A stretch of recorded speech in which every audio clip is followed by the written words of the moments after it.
নমস্কার, শুভ সন্ধ্যা বন্ধুরা। আজ সে বিশেষ দিন 29শে মার্চ। 30 বছর পর আজকে সেই দিনটা এসেছে। তো আজকে রাত্রি 8:18 কে কে প্রদীপ জ্বালালে বলো। আরও অনেক নিয়মকানুন আছে, বাট আমি করতে পারিনি, এটুকুই করেছি। আর তোমরা কে কী করলে একটু জানাও। আজকে সেই অপেক্ষার অবসান।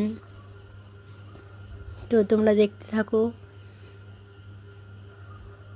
এবং জানাবে কে কী করেছো বাড়িতে, কে কোন নিয়মটা পালন করেছো। ওকে, টাটা, বাই, শুভরাত্রি সবাইকে।